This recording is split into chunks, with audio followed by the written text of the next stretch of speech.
Conflict resilience is being able to sit in the discomfort of conflict, the discomfort of our disagreements. It's really prerequisite to any kind of genuine connection. Why is it hard for people to say the right thing? My training is in law. I co-wrote this book with a brain scientist. It's like the brain is neuroplastic. What does that mean? It means we actually can retrain the brain. If we start to consciously do something else, the neural pathway of the brain in terms of responsible change. Oh, I can actually navigate this in a different way, in a more productive way. I'm thrilled to have Bob Bordone here today. He is an internationally recognized expert, author, speaker, and teacher in negotiation, conflict resolution, mediation, and facilitation. He's a senior fellow, I should say, at the Harvard Law School, and well-recognized, also an associate professor at Georgetown University, and author of a book, which we're going to spend a lot of time talking about today, Conflict Resilience, which, at subtitle, Negotiating Disagreement Without Giving Up or Giving In.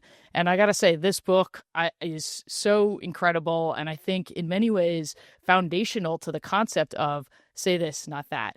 Because when we try to understand what could we say or do to better connect, developing this sense of conflict resilience, and Bob will explain to us what that is and what that's all about, is such a fundamental thing that will be helpful in our conversations going forward. So welcome, Bob. Thanks for having me, and I'm excited to be here. And I agree with you. It's quite fundamental. To say this, that is like most of what my career has been about, actually. So I'm really happy to be here. So I wonder if, I gave some snippets from your bio. I wonder if you could fill in any of the other gaps about, your story that you think would be important for this audience for us to have the context of. Yeah, sure. I mean, I think the kind of story, the kind of shortened story of how I'm doing what I'm doing, because sometimes it's surprising to people. My training is in law. I taught full time at a law school for 21 years. But so much of, I think, what kind of brought me to this point of writing this book on conflict resilience, and now primarily doing executive training and coaching and consulting, was around why is it hard for people to say the right thing? um, and that is to say, I started teaching negotiation. When people think of negotiation, I think they often think of buying a car or negotiating a salary or something that happens on Capitol Hill, all of which is, in fact, negotiation. It's also the case, though, that whenever you're trying to persuade anyone to do anything, you're negotiating with them, which means it's really pervasive. And the art of negotiation is so much about how to find the right thing to say at the right time. And I would just say, like, one of the things that I started to notice professionally is that people could, outside of a context, very well tell you what they should say or what they should have said or what someone skillful might say, but then they couldn't do it themselves. And that, I'm sure we'll get into it a little bit more, but that in some way became part of the basis of the work that I have been doing more recently on this idea of conflict resilience. So why don't we start there? I'm already thinking ahead to a story from the book that I'm curious to hear about, but just so that everybody is grounded in this, could you describe for us how you define conflict resilience? Sure. Yeah, because I think sometimes it does get confused or conflated with conflict resolution, and it is really different. So conflict resilience is really the capacity or the mindset of being able to sit in the discomfort of conflict, the discomfort of our disagreements with others. And when I say sit with it, I actually don't mean sit with it and stew, but I do mean finding a way to speak and enter into the conflict. So that is to say, to speak your perspective in an effective way, in a way that maximizes the chances the other can hear you, and also a way to develop the deep listening and curiosity to engage the other at their perspective. And the reason why it's not resolution is that human capacity, which involves a number of skills, is independent of whether or not we will be able to resolve the conflict, whether or not we will be able to agree or problem solve or somehow mediate it to an end. And what I would just say, right, the idea of conflict resilience is that it's really prerequisite to any kind of genuine connection, any kind of genuine problem solving, any kind of genuine resolution. Thank you for that. That's so helpful. There's a quote that I pulled out from the book as well, where you say engaging in the discomfort of conflict is almost always worth it. It's not pointless. There's value that comes from direct engagement in these kinds of difficult conversations and circumstances. Yeah, and I think that to your listeners might be a really hard sell because Yeah. most of the people that I work with and just that I engage with, right, they are like, I like to avoid like what is the upside of getting into this? I mean, that is a very important question. That's prerequisite to, I think, our whole book, that we have to make that case. And I would just say the upside in most circumstances is that we open up that possibility for a more genuine connection with the other person. Because whenever we are not bringing our full selves forward, even the parts that may disagree with them, we're not really fully being authentic. I think the other thing is that when we do that, when we are the first mover in that, yeah, it might cause some discomfort around disagreement. And also, it usually opens them up a little bit, particularly if you can do it skillfully. And I guess the last thing I'll say about this is we often um, underestimate the cost of avoiding, right? Because every time we avoid, there's a side of us that feels like we have something to say, we have something that should be heard that maybe is more correct, and or just at least worth putting out there. And when we decide not to hold the peace or whatever it is we're doing, we're just kind of bringing an internal conflict with us to the pillow at night, that kind of ruminates. So I think there's many, many, many reasons why that engagement is really important. And by the way, all of these that I've given so far, Kristen, are even if there's no common ground found. And I would just say, actually, most of the time, even if we continue to disagree in lots of places, we can find some areas of connection. But I don't even want to have that as a necessary part of my argument. Right. I think the point that you made about underestimating the cost of avoiding, I think I personally can think of so many examples of that, right? That it's uncomfortable in a lot of circumstances we find ourselves in. Somebody gets diagnosed with a difficult disease, somebody passes away, somebody has a relationship breakup, somebody loses their job, and you want to be helpful to them. You want to find a way to connect, but it's uncomfortable. Do you bring it up? Do you not bring it up? How do you bring it up? And there is inherent discomfort in the way we move through our lives and the circumstances that we may find ourselves in, or that the people we know and love may find themselves in as well. And so I think this idea of there is going to be some kind of discomfort there, and what you're kind of telling us is there's a way to build some resilience, right? The point of this podcast of Say This Not That is the belief that most people are pretty well intentioned. And we say things because we want to connect in some way. We want to push through that discomfort and find a way to connect and be helpful. And what are some guidelines that people can take to maybe find a way to do it better? And I think that what I hear from you and the message of conflict resilience is to say that, hey, if we practice it and we work on it, there are some other fundamentals that we can learn about that. Yeah, keep going with that inclination. It's not necessary that you're going to have the right thing to say all the time. And you don't have to find the perfect common ground, but just in the process of doing it, it deepens those connections. Absolutely. And I think one of the things I would just double click on that what you said is that the process of doing it makes it easier to do. I mean, one of the fun things for me about writing this book, so, my training is in law. I co-wrote this book with a brain scientist. And, when we were working on this, one of the things he would talk about is like the brain is neuroplastic. What does that mean? Neuroplastic. But it means we actually can retrain the brain. So the brain is really designed to protect us in a moment.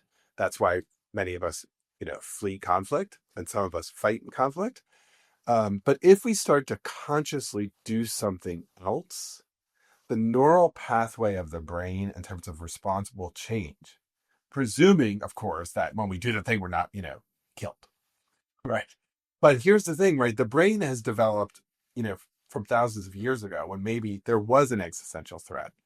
But if this is a conversation with a loved one, with your boss, with a colleague, chances are death is not around the corner. So we do have to retrain our brain. And the very act of engaging the conflict and then coming out on the other side, over time, the more we do that, the more the alarm bells in the brain don't go off when we face the conflict.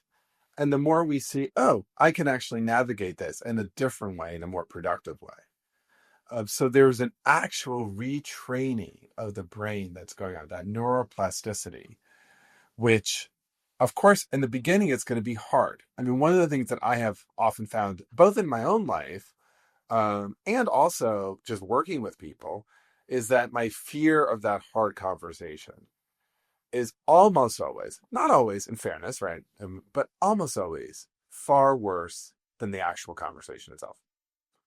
And oftentimes when you come out the other end, I mean, I think of particularly times when I've had to deliver hard news or something that I knew would be disappointing. Um, at the end of the conversation, I mean, I've had conversations that, I'm thinking of one in the past 6 months, um, where I'm on a, long story short, I'm on a governing body of something. And I've had to talk to somebody who is a senior staff person and give my honest feedback that I thought it might be time for that person to move, to change what they were doing. And I mean, that didn't end well. It wasn't like, oh, you've persuaded me, or oh, and you're now my best friend. It was like, no, like, and did I feel good at the end of the conversation? Not really. But I will say, like within 24 hours or 48 hours, I felt that um I could say to myself, what I felt and the data and the information that I had shared in a as direct and kind and empathic way as I could. And there was no gossip. There was no Bob saying X to me and A, B, C, D, E, and F to every other person. And there was something liberating about that. Um, and that also felt like it was the truest version of the role I should be playing on this governing board. And so that isn't easy, right? It's much easier to just be like somebody else will do it, or in this moment I should just be nice. And I'm not sure that's really nice so in the long run. So I know that's an example, but I think that retraining like makes you think the next time, like, okay, maybe I can do this again. And I think the other thing I'd just say real quickly, Kristen, um, is that I'm definitely not saying every single time you're in a conflict, you should, for sure, bring this up. Here we are, Thanksgiving, time to bring it up. Like, no, no, no, no. That is not the premise of this book. The premise of conflict resilience, though, is that this is a skill set and a capacity that we do need to develop because there are appropriate contexts where we ought to be doing it, and we could do it better if we are more conflict resilient. Makes sense. There's a there's an exercise that you talk about in the book that I think is interesting because it references the fact that when you learn by doing something, like the physicality of learning and saying things out loud can actually be incredibly helpful. And I talk a lot about practice when I'm working with salespeople and encouraging them to practice before they have big meetings and they're trying to pitch ideas and convince people to do something or to spend money investing in what they might be selling. I wonder if you can talk about the chair exercise and some of the stories or a story that goes along with that of what that entails and how do people kind of practice and prepare to build those muscles. Yeah, I think you're talking. I think you're referencing to something that we call chair work in the book. Um, and this is something that I would, love to be able to say, I came up with, but of course I didn't. But I've had the very fortunate um, privilege of getting to do some work over the years with folks who do internal family systems work and some psychodrama work. I do neither of those. That is, to say, I'm not trained in those things. Um, but one of the things that I learned from working in collaboration on some exercises in the Harvard Negotiation Project with these people um, is the power of the two things you said, both the actual practice, which I think most people would probably say yes, yes, but then maybe not actually do. But then also a certain kind of physicality. And so I could say a little bit more about that. Um, but many times, right, I think part of what gets us stuck, and we talk about this in the book, gets us stuck raising something or with someone else or a set of other people, is that we have internal conflicts ourselves, right? Just at the most simplest, there may be five reasons why we think it's important to raise something, and reasons why it's better just let it rest, or reasons why this is something I deserve and ought to be considered and I'm worthy of, and reasons why it's selfish and will make things worse and it's like the worst side of myself, whatever it is. Uh, but one of the things that I have found is what happens often is we silence one of those sides or we evaluate one of those sides. The chair work actually invites the person to actually name each of those sides as a real important thing, and then assign a chair, literally a physical chair in the room to each of those sides. And then, as part of the practice, to go back and forth from chair to chair, making the arguments, right? So here, the reasons why it's important for me to raise this are I care about our relationship. If we don't address this, it's going to get worse. I do feel like I should be allowed to, I don't know, take a gap year before going to law school, whatever it might be, right? The other chair is I want to make you proud. I feel like there's something selfish about taking this gap year, et cetera, whatever it is. And to go back and forth and with yourself have a conversation. That does a number of different things that actually can be very powerful. I think it helps identify maybe a little bit why it's hard to bring something up. But I think it also sets the stage for the conversation because the problem is not that one side is right and one side is wrong. They both have something to offer. And by physically moving into the chairs, the next task in an actual conversation with the person is making sure that each of those physical chairs that you practice with actually get a voice in the conversation. And so one of the things that even in practice then it would be if you suddenly are saying, oh, I feel like I'm being selfish and I shouldn't even raise this, to be able to literally say, and yet there's another side that also needs to get a here and here. And just doing that practice work where you have done the physicality, I think actually helps people, or at least my experience is that it helps people remember, oh yeah, in the room 3 weeks ago, there's that chair that hasn't gotten voiced here, and I need to represent it in some way.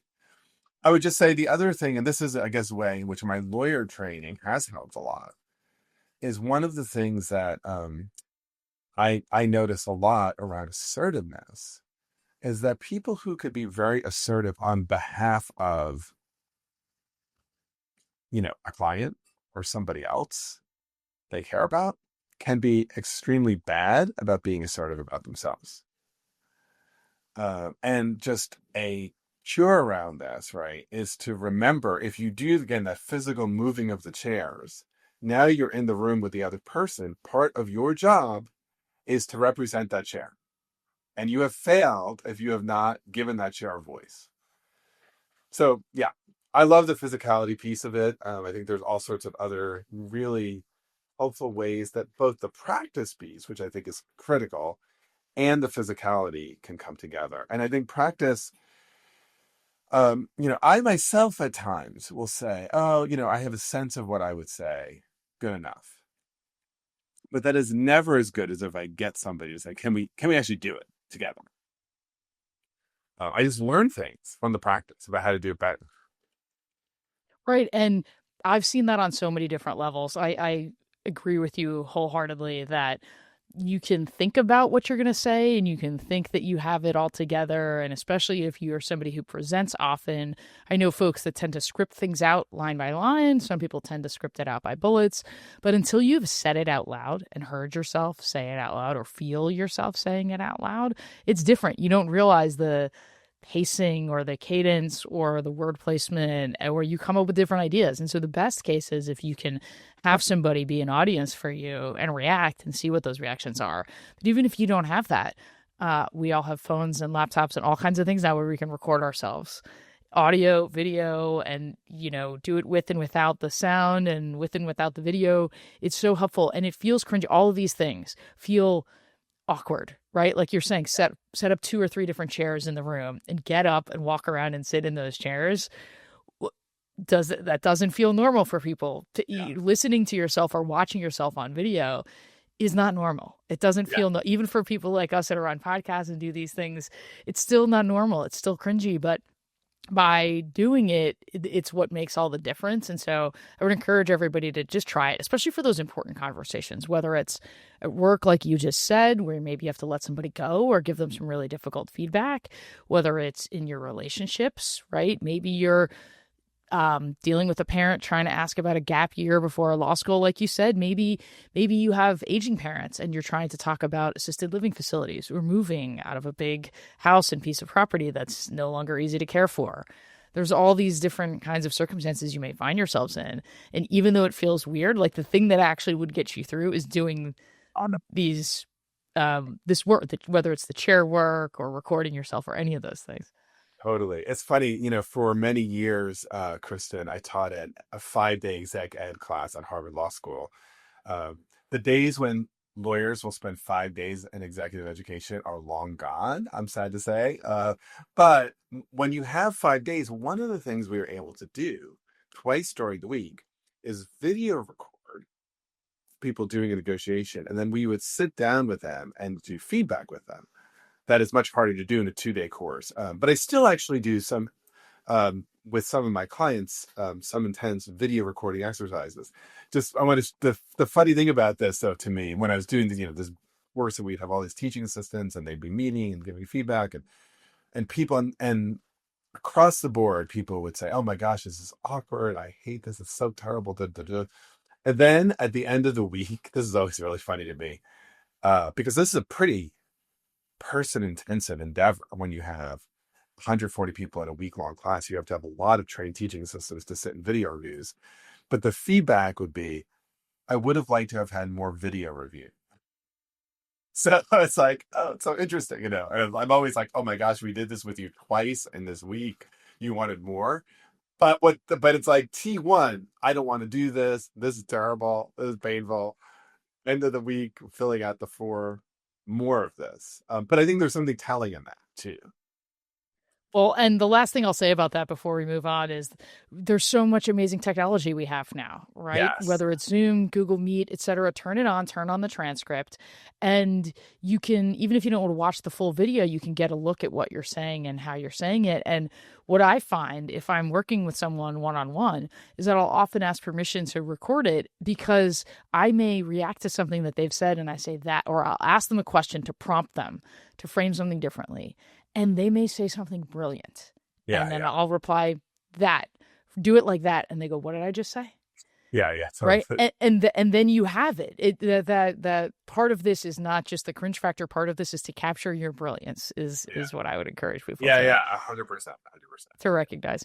So there's another key component that you spend a fair amount of time on in the book, conflict resilience, which is deep listening. You talk a lot about curiosity, which I think is so critical. In the realm of say this, not that, the idea of staying curious can often help people, I think, uncover what the right thing to say is, but also really being able to listen is so important. And I'm wondering if you can unpack the way you broke down deep listening and what that's all about. Sure. Yeah. I mean, we intentionally use the word deep instead of active, although behaviorally, I would just say many of the behaviors are similar. So how do you kind of reflect back what you heard someone say? Especially for people who speak in what I would call chapters in books as opposed to sentences and paragraphs. How do you reflect back the emotional content of what they might be saying? Because oftentimes, part of what makes it hard for someone to move on is the person on the other side is saying, hey, I have an idea, do A, B, C, D, and E. The problem is the person speaking is there's so much emotion there that they're actually not really ready for problem solving. Um, that it's also right. How do you ask this kind of open-ended questions? By open-ended, I mean not either or, yes or no. And so there's all that behavioral piece, but I think the why do we call it a deep? I mean, as opposed to active, it's really centered on your question, Kristen, which is our curiosity. Because I think one of our premises and is that you cannot be a really good listener if you are not feeling curious about what the other person is conveying to you. And it is extremely hard for many of us to be curious, especially when we're in conflict. I mean, I could be curious in a non-conflict about your background or where you went to school or blah, blah, blah. But if I'm emotionally aroused, we have strong disagreements, maybe I feel some threat, maybe I just think the facts are definitely not on your side, then how do I get curiosity? And so that's, I think, where we spend more of our time. And I guess the premise, right, is that if you can't establish genuine curiosity, then the behaviors are going to look like you read a chapter or got a training. And people are very good at detecting fakeness and condescension, and they will feel like fakeness and condescension. So then, how do I do this thing? And again, this is where I think we bring in maybe some, we don't really name it as parts work or internal family systems work. Um, but part of it is how is there something about this other person around this issue or set of issues that you can become curious about? So if they think the earth is flat and you're thinking like it's not flat, and I don't even want to entertain the possibility that it could be flat because we know it's round. Well, what can you be curious about? Can you be curious about how they came to see it that way? Can you be curious about what they think of people who think it's round? Can you be curious about their experience of conversations with other people who disagree with them? Can you be curious about what they would see as a fruitful conversation around areas of disagreement? I mean, those are all not getting into the science of is it round or is it flat? Are the pictures of the earth from the moon deep fakes, right? Or not? But at least it's something. And so I think there's that work is really important. And the other thing I think that we really talk some about is if we're struggling around curiosity, sometimes changing your own task in that conversation can make listening, can make it easier to be curious. So an example might be, and I can't remember, Kristen, if I bring this one up in the book, because there's a few that I usually do for myself, but one is um, I imagine that, okay, you just got this plum assignment to write the long form, article for the New Yorker magazine about this person. And so, like, the deeper you can go with them, the more they can talk about their family and their story. And, I mean, if you're a good journalist, you want them to keep talking, right?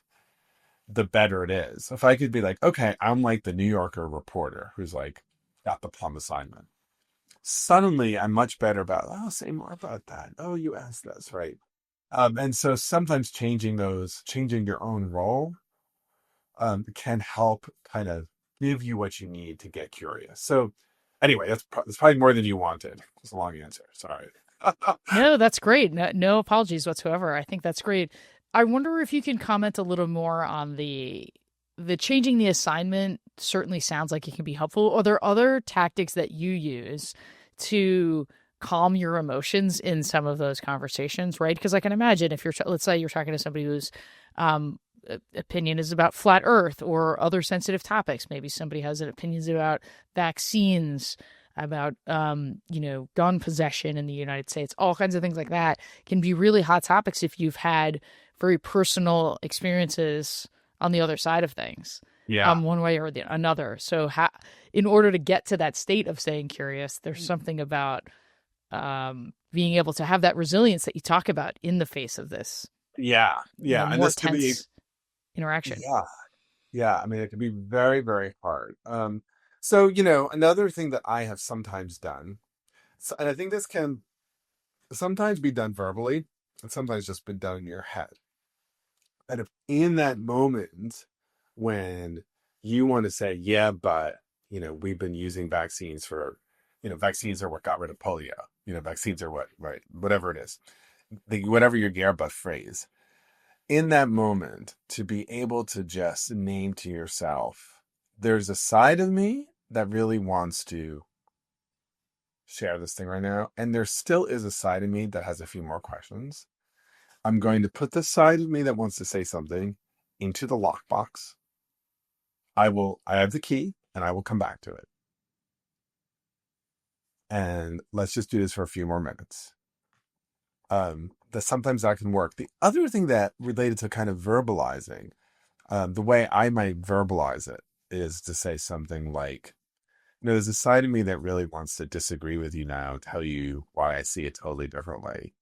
And there's another side of me that has a few more questions for you. Almost always, if you do that, like the person will be like, well, tell me why you disagree. I want to hear your arguments.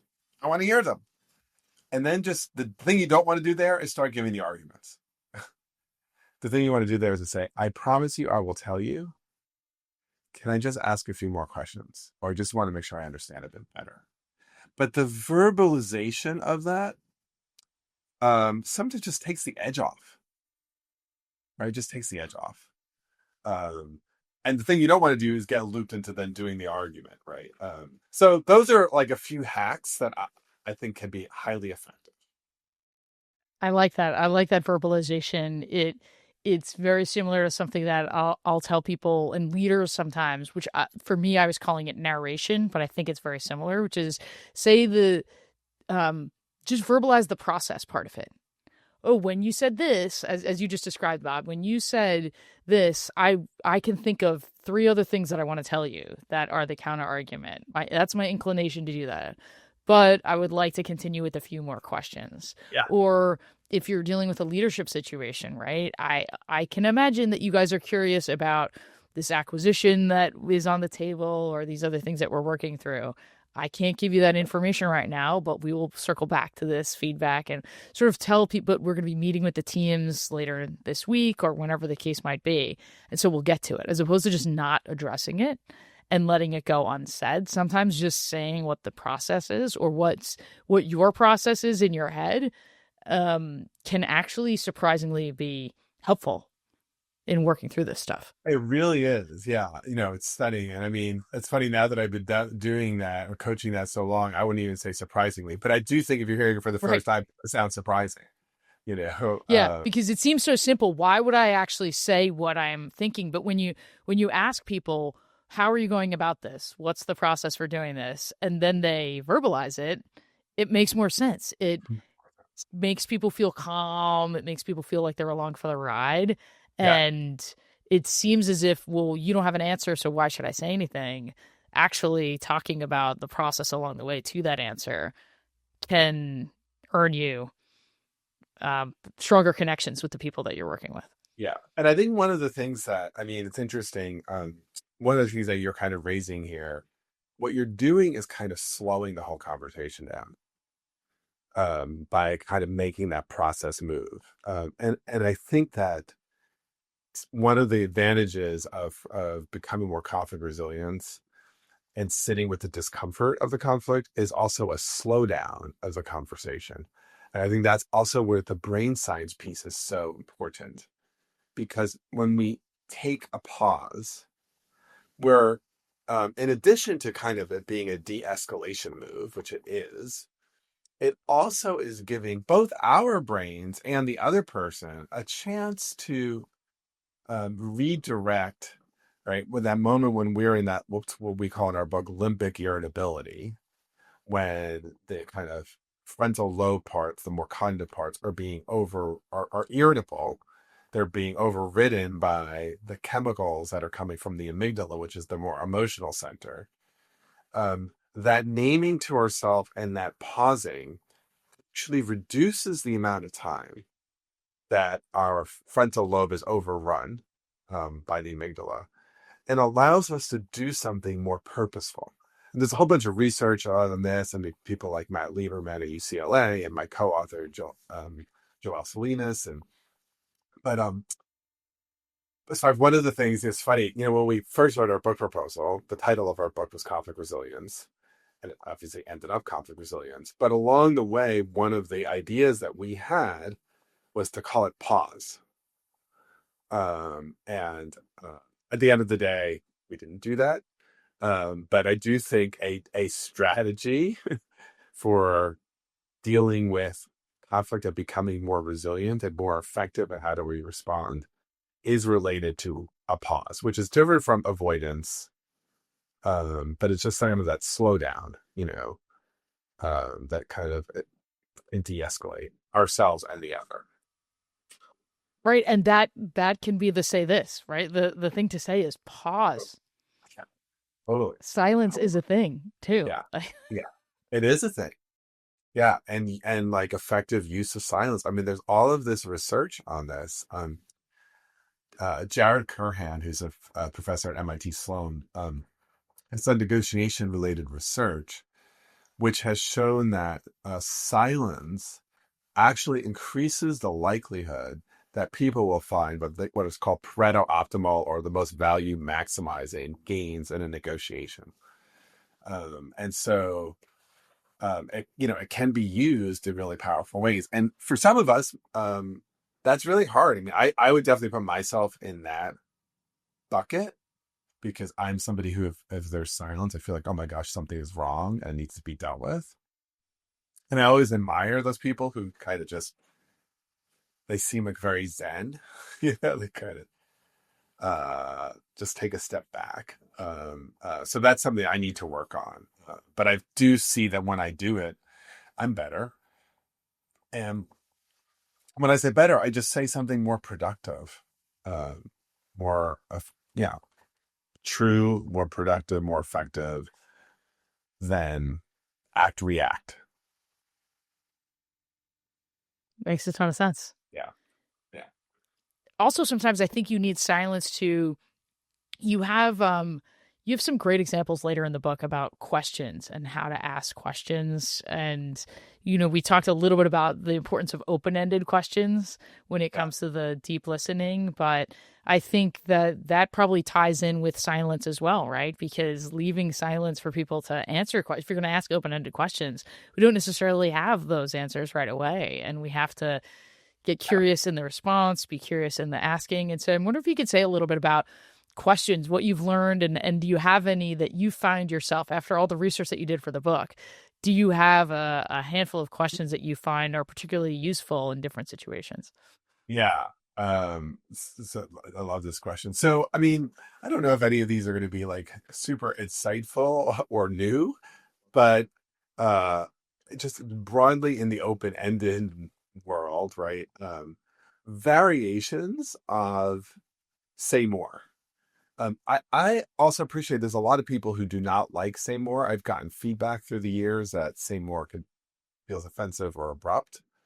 So you obviously have to know the cultural context and the relational context, but variations of, can you say a little more about that?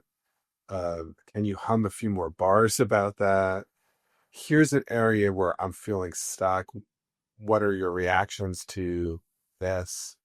Um, uh, how, you know, acknowledging that probably others see it differently. What is your response to that? Or how do you think about that? Anything that's open. I think the other thing that you mentioned, Kristen, that I I have fallen victim to and I see as a real challenge in coaching, particularly for those people who don't like silence, is you ask an open-ended question, you are more likely to have a pause in the response because people are used to a yes or no question. Do you agree with this, or isn't it true that, um, or if it's either or, well, do you agree with the Republicans or the Democrats? Right, that's either or kind of boxes you in. So when you get the open-ended, the person on the other side actually has to think about what they're going to say. That's the beauty of the open-ended. But then if you're not used to silence, you give a beautiful, I mean, this is like such a common thing in coaching, right? Someone gives a really good open-ended question. They wait probably 2 seconds. To them, it feels like 15 seconds. And they follow up with an either or yes or no, ruining the open-ended question. So just being able to just count to yourself, like give it at least 5 good seconds before you say anything, which can be extremely hard to do. I mean, I Um, would argue even like 7 to 10, right? I Like would you argue push that it. too. I've heard those stats too. Yeah. Yeah, I would argue that too. And I think that that is just such. If you do that, they will say something, and it will typically be more than a yes or no because you didn't ask yes or no. And that's like a golden moment, right? So it's another kind of a pause. It's the pause after you ask the open ended. Um, Yeah, and one other thing that I think you mentioned in the book that would probably be relevant here is this idea of experimentation. So let's say you ask an open-ended question, right? Bob, tell me about how you felt when you taught this course and everybody was, didn't respond the way you might have thought. What did that feel like? And we're waiting for the answer, and you give an answer that wasn't necessarily in line with what I might have been curious about. How do I ask more questions? yeah, let And me just just be try willing to. to recognize that we're all experimenting through this and just try another one. Yeah, yeah. I mean, one of the things we talked about in the book is the willingness to try something. You know, like consider and then try. Because I think another thing that holds us back on doing a new behavior is we don't know what the response is going to be. We know if I said, do you like vanilla or chocolate ice cream? You could probably say vanilla or chocolate. I mean, maybe you'll say I don't like ice cream. Even that's a, you know, and then uh, if I try something new, I don't know what you're going to say. But that's okay, right? Try something new and see how it lands. And I think one of the talks I gave a talk at Harvard, and I learned that there were a bunch of Harvard librarians who were reading the book, which and then a little book club with each other, which made me feel very happy and touched. But actually not, but also it was great. This particular librarian who was sharing experience said, "I find some of the dialogue that you write to be extremely unrealistic and stilted." Um, and um, and so we had a little colloquy. But my whole thing is, obviously we're trying to write a stylized version of what someone might say, but other thing, the thing that I would hope people would get is there's a certain stance or orientation in the dialogue. And also, you have to do this in the voice and manner that works for you, that is you. Great, because this isn't a book about how to become the imagined, character in the book. And that will take trying. It will take experimenting. Like that felt like me, but not really. That didn't get the kind of response that I was hoping for. I think that's That's good learning, right? And it goes to like one of the ways that we can improve in this, which I know will sound unrealistic and you're not going to do all the time, but in something that's really haunting you, like developing a little bit of a journaling practice and help you raise awareness for yourself about what kind of phraseology works better, why it works better, why it's hard for you to do. And that's something I would encourage. Again, probably not going to do that for your conversation with the Delta Airlines agent. But maybe if you notice that there's a particular dynamic that comes up a lot, right? So I know a particular dynamic where I become extremely unproductive, very, very unproductive, is when I feel like somebody is scolding me without justification. um I get, I mean, people who are around me would be like, what just happened to Bob Bordone? um that not that awareness of the particular moment that I become unproductive was the product of journaling over time. I think I'm getting better at how to respond and noticing, like the period of time between noticing and correcting. But I'm still not good at it, I can tell you. But I can name that what it is, as opposed to, is it just like every 18 days there's like a brain malfunction, whatever it is, right? Like I can tell you exactly what it is, but that didn't come from anything but that journaling process of like, is there a pattern here? Is there something that is knocking me off? So useful. So that's such practical thing of something you can do, right? In the spirit of say this, not that, we love practical advice. And Yeah. so what a great example of that is to experiment, try on the different things, try some of the questions that you see in the book, conflict resilience, and see what works, and journal, right? Write down if you're finding that every time you have an uncomfortable conversation coming up or a certain circumstance, journal a little bit about it, and you may be able to identify that stimulus so that you can then figure out how to take that pause and change the response. We're talking about pauses and stimulus responses, makes me think of that Viktor Frankl in Man's Search for Meaning, right? Like between a stimulus and a response, like you can, there's a gap, then you can Totally. decide what that response is going to be. So Yeah. Yeah. Yeah. that's so good. Yeah. This has been delightful, Bob. Is there any sort of parting thoughts that you think that we, are important for this audience in terms of the say this not? You've given us so many good ones about deep listening, whether it's about chair work, whether it's about just the general concept that there is conflict resilience. For me, that gives me hope that hey, conflict resilience is a thing, and it's something that if you decide you want to get better at, and I would encourage everybody to think about the value of that. It can unlock better connections for people. Yeah. No, I would just say, the work of trying to reframe the idea of conflict as your friend instead of your foe, um, I think can have really profound differences in your personal relationships, at work. And I don't want to get overly, utopian here, but I think also in this moment for our country as well, that we have to really work at this. It's important. So yeah, so that's why I'm really glad that you invited me to be on your podcast. Really appreciate it. Thank you so much for your wisdom. We will definitely be viewing conflict differently and recognizing that there's a way through it, that we can become resilient to it and stay curious with one another to get to better outcomes as opposed to just avoiding it, and then letting things fall as they may. So thank you so much, Bob. Really appreciate it.